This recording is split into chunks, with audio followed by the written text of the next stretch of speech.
E isso pra mim foi um diferencial muito grande, porque nunca tinha acontecido com nenhum homem. E então tá, comecei a querer ler a Bíblia e aí entra uma amiga minha muito querida na história, que é a Pamela Barizon. Ela é uma Uhum. consultora de moda. Como eu estava nessa mudança, que nem eu te falei, eu já estava incomodada com algumas roupas que eu vestia. Ela é uma consultora de moda e eu encontrei o Instagram dela e eu entrei em contato. Olha, eu gostaria de fazer uma consultoria de moda para entender meu estilo, mudar meu guarda-roupa, porque só tem roupa deste tamanho. E aí ela, beleza. E a gente começou a conversar e o nosso contato era completamente profissional. Até que ela postou uma imagem de Nossa Senhora no story e eu, nossa, que legal, ela é católica. E aí eu me lembro que a nossa primeira interação foi que ela postou alguma coisa do Matheus, que é marido dela atualmente, hoje em dia ela tem 3 filhos, já é casada. Mas ela estava noiva, faltavam uns 4 meses pra ela se casar, quando a gente se conheceu e teve essas primeiras interações. Foi que ele era igual o Felipe, eles são muito parecidos, em tudo assim, em todas as ações eles são muito parecidos. E eu, meu Deus, o Felipe, meu namorado, faz a mesma coisa. E a gente falou assim, até, não tem aquelas conversas que vão até de madrugada? A gente ficou até umas meia-noite e meia conversando. Sobre o quanto que eles eram parecidos e a gente é muito parecido em muitos aspectos. A gente tem muita coisa em comum. Uhum. E ali surgiu um início de uma amizade. E aí a gente começou a se falar no WhatsApp quase todo dia e compartilhava muita coisa assim. Ela estava em um outro momento, né? Tava noiva, eu tava namorando, mas era algo que eu queria viver, eu queria me casar também. E ela vivia a castidade. Os dois se casaram virgens. Uhum. E ela vivia a castidade, e de vez em quando ela mencionava algo pra mim, só que é algo muito pouco, até porque a gente não tinha isso em comum, então nem tinha essa abertura pra ela ficar falando sobre isso. Só que como ela era uma amiga, eu ficava curiosa. Ah, ok, me conta como que é e tal. E eu achava muito bonito. Então, a minha primeira percepção da castidade foi que bonito, porque ela me explicava de uma maneira bonita. Ela falava que aquilo ali era por amor a Deus, por amor à dignidade da outra pessoa, o porquê que Deus pediu isso pra gente. Eu, nossa, que bonito. Só isso. Eu só, nossa, é muito bonito. Nisso, eu já falava sobre feminilidade. Eu já tinha começado a falar sobre feminilidade, estava no início, e chegou uma enxurrada de mulher nova pra me seguir. E eu me lembro que nessa época foi junto quando eu estava lendo a Bíblia. E começou a aparecer muito conteúdo sobre castidade pra mim. Muito. Sim, a cada esquina de Reels tinha um conteúdo sobre castidade. Eu, meu Deus do céu. Eu sabia, só que eu falei: "Não, deixa eu evitar, porque assim, né, vai ser difícil, né, deixa eu ficar sem aqui, sem viver a castidade". E aí, eh, começou a aparecer muita coisa. E eu comecei a perguntar pra ela. Ela falou: "Olha, eu recomendo que você estude castidade pelo padre Paulo Ricardo. Excelente, né? É muito excelente". E eu estava curiosa, que nem eu falei, quando eu estou curiosa sobre algo, eu estudo sobre algo, sobre Uhum. aquilo. Então eu fui estudar. Se eu estava curiosa, eu queria aprender, porque estava aparecendo pra mim. Eu fiquei curiosa, porque ela falava pra mim, eu falei: "Eu quero aprender essa bagaça aqui, que eu tô curiosa. Tá aparecendo, eu quero ver o que que é". E aí eu comecei a estudar com o padre Paulo Ricardo, e aí não demorou muito, né. É. Depois que a gente escuta, sabe, as palavras do padre Paulo Ricardo, é muito difícil você continuar vivendo a mesma vida. E eu comecei a me sentir incomodada de não viver a castidade. Uhum. Então, eu já me sentia, triste, cansada, já me sentia assim: "Poxa, eu não quero mais fazer isso". E aí eu me lembro que eu tomei a decisão. Uhum. E aí eu falei pra ela, falei: "É, mulher, vai ser isso daí mesmo. Vou viver a castidade". E aí eu comecei a querer viver a castidade, assim. E aí, uma coisa que eu pensava também era: o Felipe é católico, Uhum. então eu tenho que estudar a castidade no meio católico pra convencer o Felipe. Porque assim, o Felipe fala uma coisa pra mim, ele fala assim, que eu sou extremamente persuasiva e que os meus argumentos são muito bons. E eu de fato tenho essa característica. Então, se eu quero te convencer de alguma coisa, eu vou estudar para te convencer dessa coisa. É claro, uma coisa para o bem, né? Eu não vou convencer a pessoa de algo ruim. Eu estava conversando ali de algo bom, viver a castidade. Então eu pensei assim, eu vou estudar tudo. Porque caso o Felipe chegue pra mim e fale não, que não sei o que, eu vou falar assim: olha, mas na sua igreja, no seu catecismo, aqui no parágrafo tal diz que você vai discordar da sua religião. Então, eu sou assim. Então, eu peguei e Aí falei: colocou o "Não, catecismo no meio, ó, bem colocou na aqui, ó. parede, né? Olha, mas você tá me falando isso, mas o catecismo da sua igreja fala outra Uhum. coisa. Vamos olhar aqui juntos". Não foi necessário eu fazer isso, né. Uhum. Mas eu falei pra ela, falei isso pra ela, E aí eu me lembro que ela compartilhou um medo comigo, ela falou assim: "Amiga, eu Uhum. só tenho um medo. Uhum. Eu tenho medo do Felipe não aceitar e você aceitar, continuar com ele, sem ele querer viver a castidade". Eu falei assim: "Amiga, não, isso não corre o risco. Se o Felipe não aceitar viver a castidade comigo, eu termino com ele". Então eu fui muito decidida. Eu acho que é isso que muitas mulheres erram hoje em dia. Uhum. Quando elas querem ter essa conversa, porque muitas querem, muitas, muitas, muitas querem ter essa conversa com o parceiro, elas vão: "Ah, eu vou ver o que ele vai pensar". Não, é um princípio inegociável pra mim.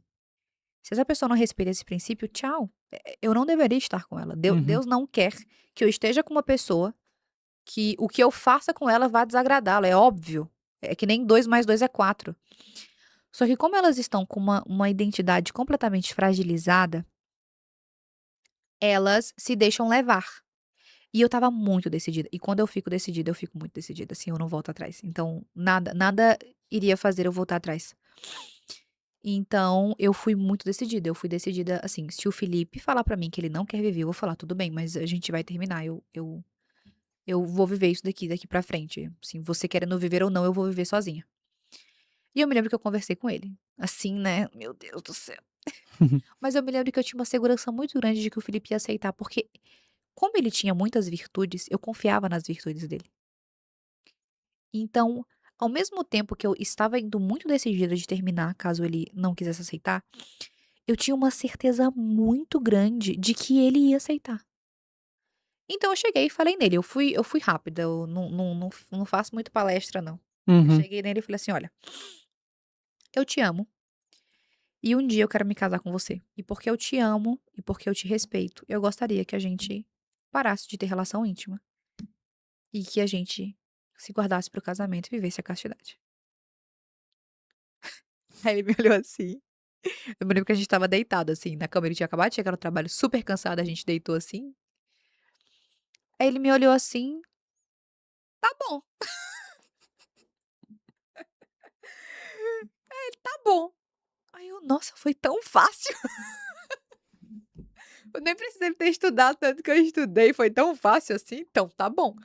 Só que não tem aquele "tá bom", e aí fica um negócio assim: "Tá, e agora? Que a gente faz?", né. E aí, eu me lembro que a gente passou por fase que acho que todo casal que não vivia a castidade começa a viver, passa. E aí uma das fases que a gente passou, que as meninas falam hoje pra mim, que elas ficam desesperadas e eu fico que é a fase mais legal que tem, que é a fase do silêncio. Não tem muito assunto pra conversar. Você olha pra pessoa e você fica assim, e você fica até com vergonha. Começa a ter vergonha. Não tem aquela vergonha boa, aquela vergonha de pudor, não Uhum. aquela vergonha de: "Nossa, eu sou tímida", não, aquela vergonha de pudor, sabe? E os assuntos começam a faltar e vocês têm que começar a ser criativos. Porque já não pode mais ficar um no quarto do outro, um vendo o outro de toalha, um dormindo mais na cama do outro, com intimidade de pegar em qualquer parte do corpo que a pessoa quer. Não, não tem mais isso. De ficar tendo qualquer tipo de conversa. Não, não tem mais. Então vocês têm que reinventar a relação de vocês, o que não é tão difícil assim. As pessoas acham que, nossa, é um monstro de 7 cabeças, mas não é. E aí, na construção disso, falta um pouco de diálogo. Uhum. E aí, uma coisa que eu gosto de falar é que, se vocês passam por essa fase, que muitos passam, é porque o sexo estava ocupando o lugar do diálogo na relação de vocês. Aí agora que não tem o sexo, vocês ficam meio cri, cri, cri, não tem muito o que falar. Mas é justamente nesse silêncio que vocês começam a criar a intimidade de verdade, porque intimidade sexual no namoro é nada, não é nada. Intimidade sexual no Uhum. namoro. Namoro é feito pra acabar, né? Exatamente, então pra que você Hum. vai transar com essa pessoa? Uhum. Não tem sentido. E aí a intimidade emocional começa a acontecer. Tanto é que eu e o Felipe, a gente conversa muito sobre isso. A gente fala: "Parece que eu namorava uma pessoa antes de viver a castidade e agora eu namoro com outra". É completamente como os 2 mudam Uhum. e o casal, a relação do casal muda. E é claro, a gente enfrentou dificuldades. Tanto é porque no início o Felipe aceitou viver, só que ele não compreendia muito bem o que era castidade. Pra ele a castidade era apenas uma abstinência sexual. Tá, a gente não tem relação íntima e é isso aí, só que não é só isso. A gente precisa construir virtude. pra viver a castidade. Porque se a gente vive só porque é uma abstinência sexual e só porque Deus mandou e eu não quero queimar no fogo do inferno, a gente vive de maneira errada. A gente vive com regras. Ah, não pode isso, não pode beijar tempo demais, não pode ficar sozinho debaixo de uma coberta na cama, não pode dormir na mesma cama e ficar de conchinha se esfregando. Óbvio que não pode, né, minha filha? Pelo amor de Deus. Então a gente vê a castidade como uma série de não pode. Quando a gente não entende e não dá o tempo da virtude amadurecer na castidade. E aí a gente começa a conhecer. Nossa, como eu conheci muito mais do Felipe, vivendo a castidade. Como ele conheceu muito mais de mim. Porque o nosso namoro, ele ganhou sentido. Uhum. Antes não tinha sentido. O sentido era, a gente tá aqui pelo desejo. Eu desejo você, você me deseja, eu desejo que a gente esteja juntos. Nós estamos juntos aqui na felicidade, porque é prazeroso. Lógico, tô apaixonada, tudo é bom, né? Até sentar num banquinho no chão, ou sentar no chão com a pessoa é bom, porque a gente tá apaixonado, então tudo é bom. E depois disso veio o amor de verdade, né, que é aquele amor que a gente falou, aquele amor que a gente entrega sem receber nada em troca. E aí esse amor foi amadurecendo junto com um sentido maior do tipo: "Tá, a gente vive a castidade, para quê?". E foi com esse "para quê" que a gente preencheu a nossa relação. Uhum. Então, para um casamento.